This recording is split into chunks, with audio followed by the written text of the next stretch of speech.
Bienvenue à vous si vous nous rejoignez. Nous sommes toujours en plein cœur du salon Immotissimo pour cette nouvelle édition et nous allons parler de la transmission du patrimoine, de son patrimoine en toute quiétude. Comment cela se passe-t-il? Eh bien, on va en parler grâce à la Chambre interdépartementale des notaires du Nord-Pas-de-Calais et plus précisément avec Anne-Sophie Hébert-Vidal qui est notaire. Bonjour. Bonjour. Bienvenue. Merci beaucoup. Alors, avant de parler de ce sujet, dites-nous, c'est quoi la Chambre interdépartementale des notaires du Nord-Pas-de-Calais? Alors, la Chambre interdépartementale des notaires du Nord-Pas-de-Calais, c'est un organe de la profession qui réunit plus d'une vingtaine de notaires qui se réunissent une fois par mois pour parler des orientations de la profession au niveau local, qui a également un grand rôle en termes de communication à l'égard des clients, bien sûr, mais également à l'égard des institutionnels, et puis qui a un rôle d'accueil des nouveaux arrivants, puisqu'il y a beaucoup de nouveaux notaires en ce moment qui nous rejoignent, et donc c'est un rôle également important.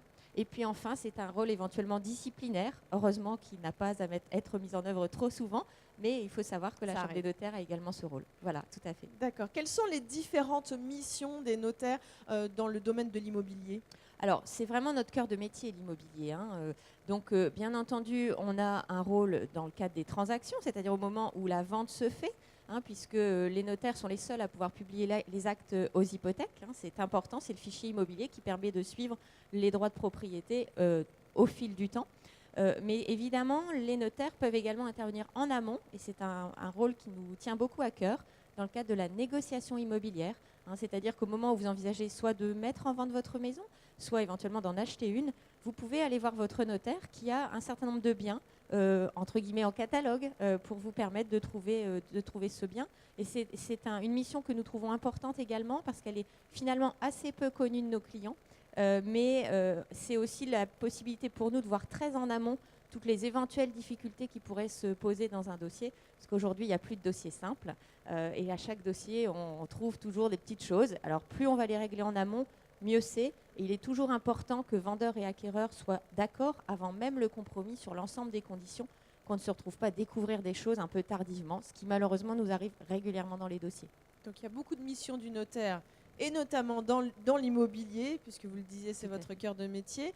Et vous avez choisi de vous spécialiser uniquement dans l'immobilier, c'est ça? Oui, alors quasi uniquement, parce qu'il faut quand même avoir une culture juridique suffisante pour pouvoir répondre à toutes les questions des clients.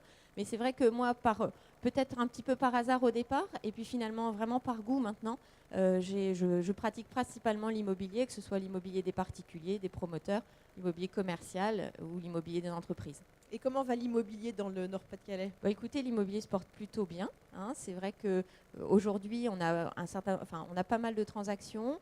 Les prix augmentent un petit peu, mais ça reste relativement raisonnable.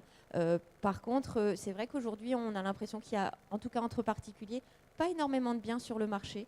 Et c'est vrai que pour nos clients, c'est pas forcément facile en ce moment de trouver un bien pour se loger. D'accord. Donc, il y a plus de demandes que d'offres. C'est ça, c'est tout à fait ça. Alors, le thème d'aujourd'hui, c'est transmettre son bien immobilier en toute quiétude. Par exemple, ça veut dire quoi? Ça veut dire qu'il faut transmettre de son vivant? Alors, ça peut être le cas, effectivement. Alors, évidemment, nous, quand on reçoit des clients dans nos études, la question est de savoir, d'abord, la première question, c'est est-ce qu'il faut transmettre? Et généralement, les gens qui viennent nous contacter sur cette question, c'est parce qu'ils ont entendu parler notamment de la fiscalité. Et souvent, c'est la première raison pour laquelle ils nous consultent. Alors, la fiscalité en droit de la transmission ne distingue pas selon qu'on transmet un bien immobilier ou de l'argent, etc. Il y a juste des petites questions d'abattement qui peuvent éventuellement être un peu différents. Mais du coup, nous, c'est vrai qu'on a tendance à regarder de façon assez globale le patrimoine de nos clients et puis à déterminer avec eux ce qu'il est le plus pertinent de transmettre. Très souvent, on arrive à la conclusion que la transmission peut porter sur un ou plusieurs biens immobiliers, en fonction évidemment de leur patrimoine. Et donc, dans le cas de la transmission, moi, j'attire toujours l'attention de mes clients sur un point. La fiscalité, c'est une chose, et c'est très important, puisque vous savez qu'il y a un abattement de 100 000 € par parent, par enfant. Donc, oui, évidemment, cet abattement se renouvelle tous les 15 ans. Donc, il est important d'essayer de l'utiliser, entre guillemets, le plus tôt possible. Mais en même temps, il ne faut pas non plus se démunir complètement, puisque aujourd'hui, on vit de plus en plus âgé. Malheureusement pas toujours en excellente santé, donc il faut toujours se dire qu'il faut une petite soupape de sécurité si demain, malheureusement, on est en mauvaise santé. Et cette soupape de sécurité, elle est souvent, moi, de mon point de vue, au moins la résidence principale. C'est pour ça que moi, généralement, je suis pas très favorable, sauf vraiment cas très particuliers. Il faut garder, faut garder la résidence principale. Je dirais pas il jusqu'au faut bout. absolument, mais c'est vrai que dans la plupart des cas, notre conclusion c'est ça, puisque c'est important de garder la maîtrise de sa résidence principale. À partir du moment où on l'a donnée, alors qu'on l'est donnée en pleine propriété ou en nue propriété, on ne peut plus la vendre seule, et en tout cas on ne peut plus en toucher le prix seul. Donc plus on est âgé, si on a donné en nue propriété, moins l'usufruit a de valeur, et moins on touche une quote-part du prix. Donc s'il faut aller dans une maison spécialisée, ça peut coûter cher. Voilà. Et puis il faut être sûr peut-être de ses enfants, de la confiance qu'on peut avoir avec ses enfants. Parce qu'on sait, enfin on le voit avec les quelques histoires qu'on peut voir en ce moment, l'héritage, très à la mode. Voilà, il faut être sûr de ses enfants et de leur bienveillance. C'est ça, oui, bien sûr. C'est pour ça que quand nous, on imagine une transmission, on pose énormément de questions à nos clients.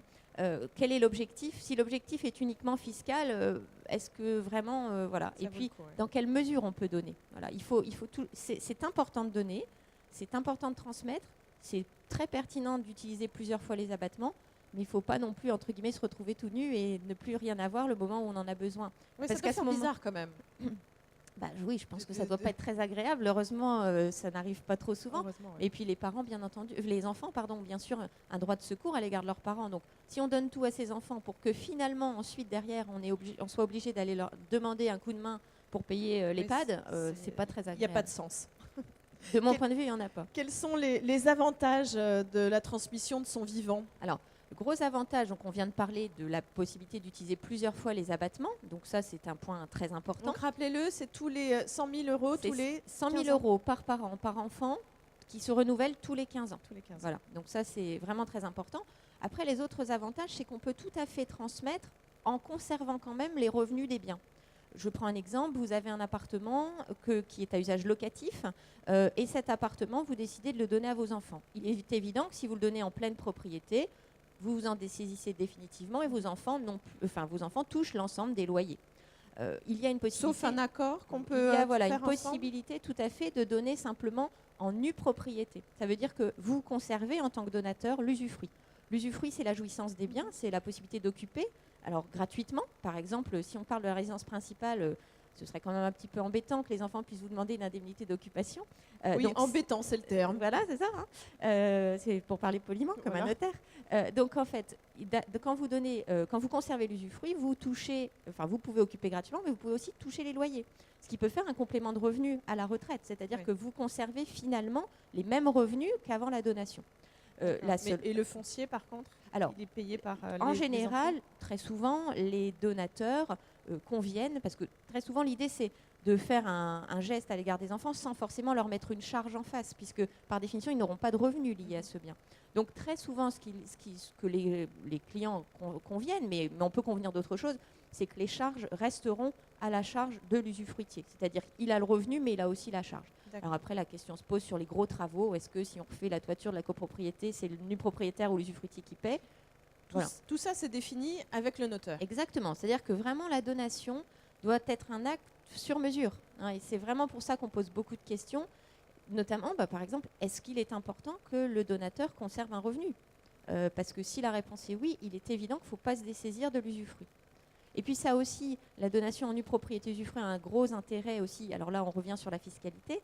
C'est que dans le cadre de la donation, au regard des abattements, on va évaluer le bien en fonction de la valeur de la nue propriété. Donc un bien qui sera donné, par exemple, pour une valeur de 100 000 euros, si l'usufruit vaut 40%, en réalité, il ne sera fiscalisé qu'à hauteur de 60 000 euros. Donc sur 40 000 euros, il n'y aura jamais de taxation, puisque au deuxième décès, l'usufruit va s'éteindre gratuitement fiscalement. Donc finalement, on aura officiellement transmis aux enfants, au regard de l'administration fiscale, 60% de la valeur du bien, mais au final, les enfants seront propriétaires de 100%.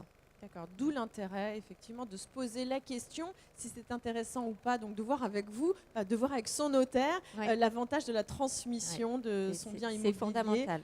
De son vivant. Tout à fait. Les risques, on les rappelle brièvement, même si on a... les risques, c'est effectivement se dessaisir trop, donc ça attention. Ça peut être également de se dire qu'on n'a plus suffisamment de revenus. Ça peut être... alors, il y a une chose aussi à laquelle on pourrait peut-être évoquer, c'est sur les risques, entre guillemets, c'est bien sûr, on a parlé de la mesure de la donation, mais aussi la façon dont elle est faite. Puisque une donation, par principe, sera rapportable au moment de la succession. Donc très souvent, nous notaires, ce qu'on suggère, c'est de faire ce qu'on appelle une donation-partage. C'est-à-dire que non seulement on donne, mais également de son vivant on partage. Et on dit aux enfants, voilà, nous vous mettons à égalité tous ensemble, et donc on n'y reviendra plus. Ce qui n'est pas toujours simple en immobilier, puisque en immobilier, de temps en temps, on n'a pas... si on avait acheté 3 studios identiques au même endroit, dont on sait que l'évolution de la valeur sera la même, et qu'on a 3 enfants, c'est génial. C'est rarement le cas, objectivement. Donc si on donne à l'un, par exemple, un appartement super bien placé dans l'île, par exemple, et qu'on donne à l'autre un appartement à la montagne auquel on est très attaché parce qu'on y a passé toutes les vacances, mais qui est dans une station où peut-être qu'un jour il n'y aura plus de neige, évidemment, ça peut quand même poser une difficulté par rapport à la valorisation des biens. D'accord, donc si on devient une rockstar, l'idole des jeunes, Par exemple. il faut prendre ses précautions C'est ça, avant. exactement. On entend beaucoup parler de création de SCI pour la transmission. Oui. Est-ce que vous pourriez nous éclairer un Oui, petit peu bien sur ce sûr. point de vue? Alors, ce qui est l'intérêt de la SCI, c'est que justement, quand on va transmettre, on ne va pas transmettre l'immeuble lui-même, mais on va transmettre les parts de la SCI, qui elle-même est propriétaire de l'immeuble. Donc, quand on fait ça, l'intérêt, c'est que pour le coup, on pourra faire une vraie donation-partage. Puisque si on a, 3 enfants, que notre SCI est constitué de 90 parts, ils recevront chacun 30 parts, éventuellement en nue propriété. Donc ça, c'est très facile. C'est une vraie donation-partage, puisque chacun aura des droits individualisés sur les parts dont il sera titulaire. Ce qui ne serait pas le cas sur un immeuble, comme on l'a vu tout à l'heure, où les héritiers seraient en indivision. D'accord ? Donc là, voilà, on fait bien la différence entre le bien et physique et puis une structure. Voilà, les parts qui le représentent, si on peut dire. Alors, l'intérêt qu'on y voit, c'est ça, c'est qu'on fait une vraie donation-partage et que donc les enfants sont à égalité à une date donnée. Quoi qu'il advienne, quoi qu'ils fassent des parts, on n'y reviendra pas. L'inconvénient, souvent mes clients viennent me voir en me disant, voilà, j'ai 3-4 immeubles, là, j'aimerais bien les mettre en SCI. Alors, les mettre en SCI, puis ensuite les donner, ce n'est pas forcément pertinent. Ce qui est bien, c'est d'y réfléchir très en amont, et c'est pour ça qu'il faut venir nous voir quand on envisage un achat immobilier très en amont, parce qu'on peut à ce moment-là mettre en place une SCI qui achètera donc l'immeuble. Alors classiquement, ce qui se passe quand on est en immobilier, on le sait, mais c'est que le client va signer le compromis, parce que le compromis, il faut souvent le signer assez vite Oui. pour pas que le bien vous échappe. Mais donc en général, on signe le compromis, par exemple, monsieur, madame, et puis on met une petite faculté de substitution qui permet entre-temps de constituer avec son notaire la SCI. Et puis ensuite, la SCI se porte définitivement acquéreur. Bon, tout ce qui est sûr là, c'est qu'il faut absolument venir voir son notaire. En tous les cas, c'est le conseil qu'on vous donne aujourd'hui pour voir sur la transmission, les achats, toutes les affaires immobilières, mais également la transmission Exactement. de son bien en toute quiétude. Merci beaucoup Anne-Sophie remercie Hébert-Vidal. Où est-ce qu'on peut vous retrouver? Alors nous sommes sur le stand, dont je n'ai malheureusement pas le numéro, mais vous le trouverez facilement. Il est écrit avec Qui est juste le derrière réflexe nous. notaire. Voilà, on perd pas le nord. On vous a fait un joli stand. On espère vous y accueillir très nombreux. L'idée, c'est de pouvoir vous présenter évidemment des conseils immobiliers entre guillemets classiques pour le notaire, mais également de vous présenter la négociation immobilière. Et on a de nombreux négociateurs de nos études qui viennent aujourd'hui bénévolement pour renseigner les clients. Et donc déjà, on les en remercie beaucoup. Et puis vraiment, venez nombreux nous voir. On vous accueillera avec un grand sourire et avec plein de bons conseils. Et en dehors du salon, où est-ce qu'on vous retrouve? Alors moi, je suis notaire à Lille. La chambre interdépartementale est également à Lille, rue de Puebla. D'accord, merci infiniment. Je vous en prie, avec plaisir. À très bientôt. À bientôt. Je vous souhaite un bon salon et nous, on se retrouve dans quelques instants pour une nouvelle émission.